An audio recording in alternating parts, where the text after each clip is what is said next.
Brought to you by KR Mangalam University. We provide you the platform to turn your dreams into reality. Give wings to your aspirations with KR Mangalam University. Call recording देख लेना, मुझे माफ करना माँ। ऐसा कहना था प्रवीण का, जिसने ब्लैकमेलिंग से तंग आकर अपनी जान दे दी। प्रवीण बीए फर्स्ट ईयर में पढ़ता था।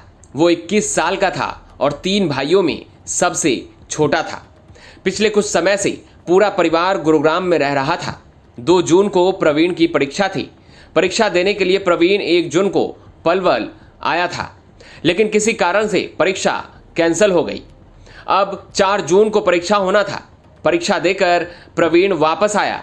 इस दौरान जब वो बस में था तो उसकी बात पिता से होती है। प्रवीण पिता से कहता है कि अभी वो बस में है, बाद में बात करेगा। लेकिन शाम होते ही पिता को ये जानकारी मिलती है कि प्रवीण ने अपनी जान दे दी। आरोप के अनुसार गांव की ही एक शादीशुदा महिला की ओर से प्रवीण को शादी करने के लिए ब्लैकमेल किया जा रहा था। प्रवीण ने जब उसे मना किया तो महिला ने उसे अंजाम भुगतने की धमकी दी। प्रवीण ने अपने सुसाइड नोट में एक कॉल रिकॉर्डिंग का जिक्र करते हुए अपनी मां से माफी मांगी है। कॉल रिकॉर्डिंग 10 मिनट से ज्यादा की है। इसका कुछ हिस्सा हम आपको सुनाते हैं। कोई बात ना, सीधी सीधी बता। तो बता मेरे घर से निकाल मेरे पास इतना टाइम नहीं कि मैं तुझसे जो बात कर सकूं। मेरे घर से निकाल। अब तो तेरी कोई बात सुन ली तो हम हमारा देख लिए। मैंने पूछा हाँ या ना, मुझे इन चीजों से मतलब नहीं है। मैंने पूछा हाँ या ना। पहले वो बात है तो बता दे। क्या बात कुछ नहीं है, मैंने पूछा हाँ या ना। ना। ठीक है ना।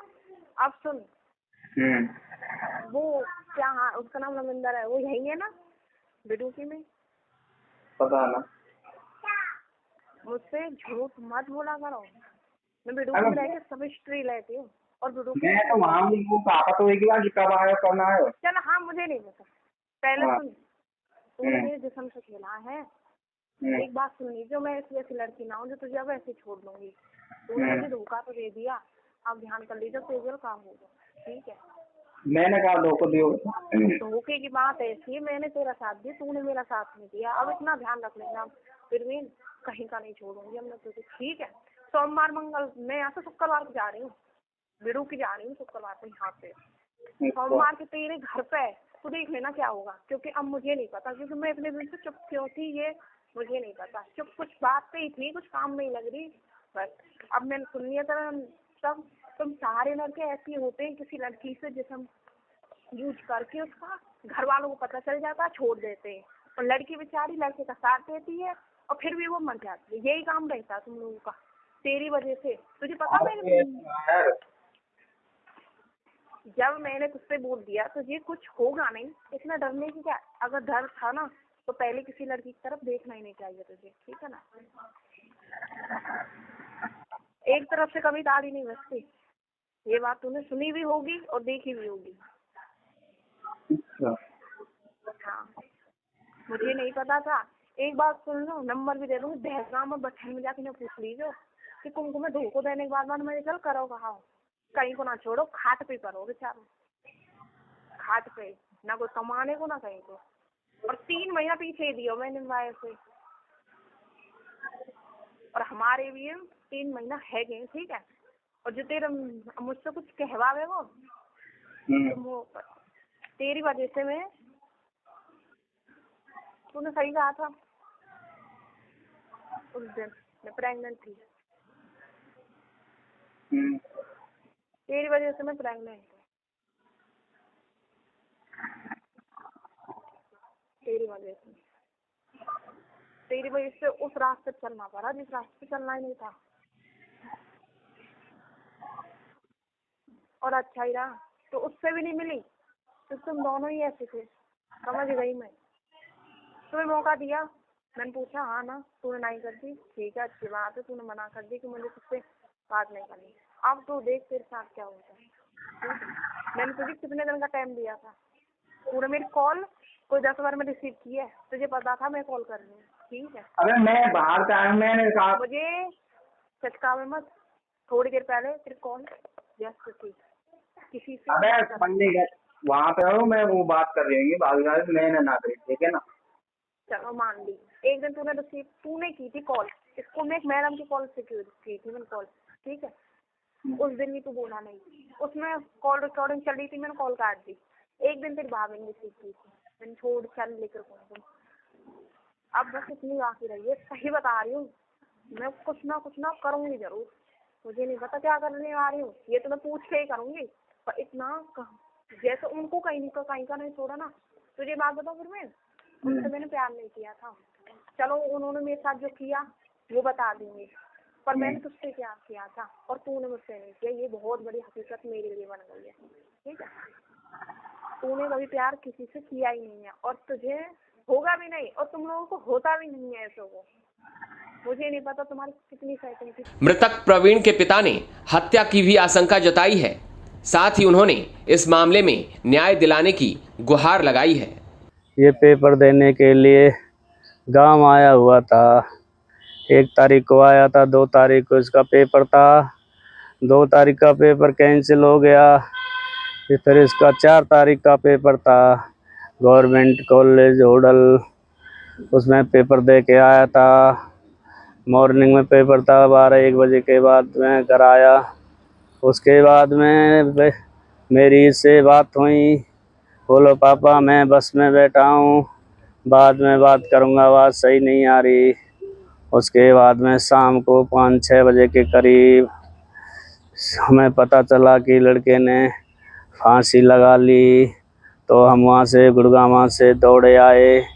ये बंदा अकेला ही था घर पे, मैं गांव मिडुकी में, हम सारा परिवार गुड़गांव था।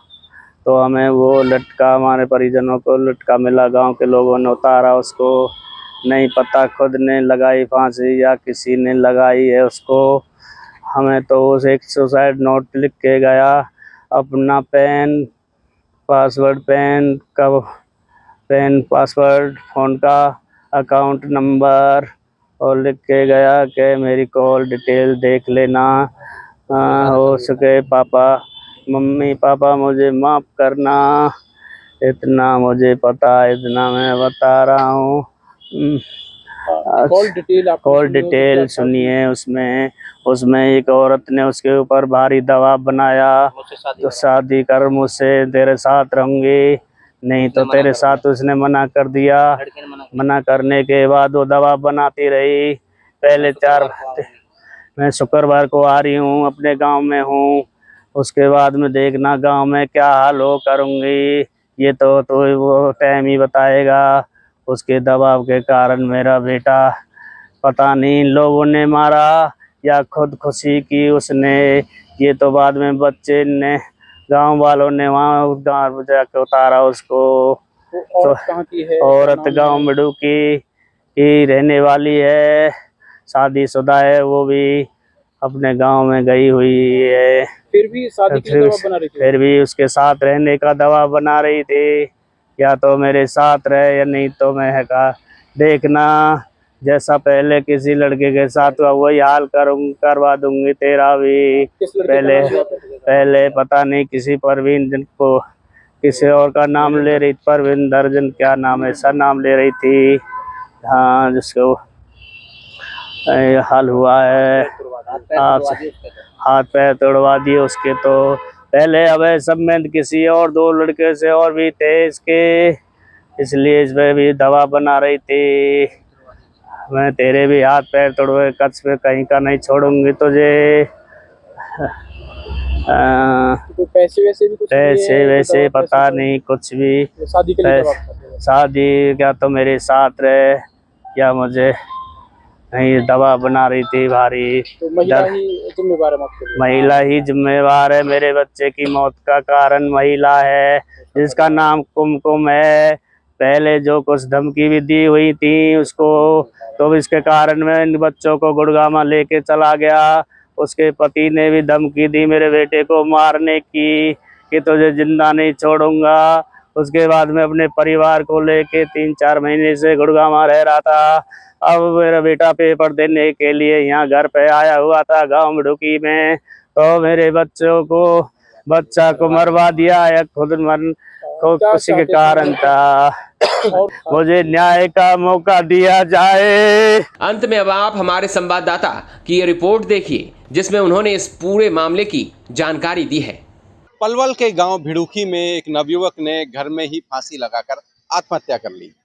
दरअसल ये आत्महत्या का मामला इतना सरल नहीं है। हालांकि इसमें युवक ने अपना एक सुसाइड नोट भी छोड़ा है, जिसमें उसने अपने फ़ोन का पिन बताया है, कुछ डेट्स बताई हैं, जिसमें अपने परिवार को हिदायत दी है कि वो उन दिनों की कॉल रिकॉर्डिंग चेक कर लें, और साथ ही एक लाइन लिखी है कि माँ मुझे माफ़ कर देना।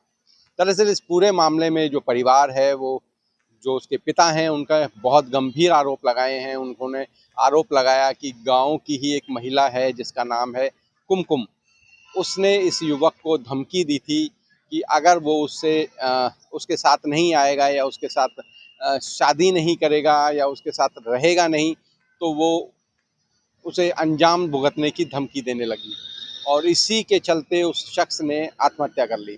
और अब जो एक ऑडियो रिकॉर्डिंग एक सामने आई है, जिसमें जो कुमकुम और इस युवक की जिसका नाम प्रवीण है, उन दोनों के बीच एक बातचीत है, एक लंबी बातचीत है जो कि रिकॉर्ड हुई है। और उसमें वो जो महिला है कुमकुम, वो लगातार उस प्रवीण को धमकी दे रही है, और साथ ही ये भी बता रही है कि पहले मतलब पूर्व समय में उसके साथ जिन लोगों ने भी धोखा किया, जिन्होंने भी उसे प्रेम जाल में फंसाया या उसके साथ गलत काम किए और फिर उसके बाद वो लोग मुकर गए, उनके साथ उसने क्या किया, उसने बाकायदा लोगों के नाम बताए हैं। इसके अलावा उसने गांव के भी एक शख्स का नाम लिया है, जिसमें वो कह रही है कि पहले उसने भी उससे संपर्क किया था, लेकिन उसने भी उसे धोखा दे दिया।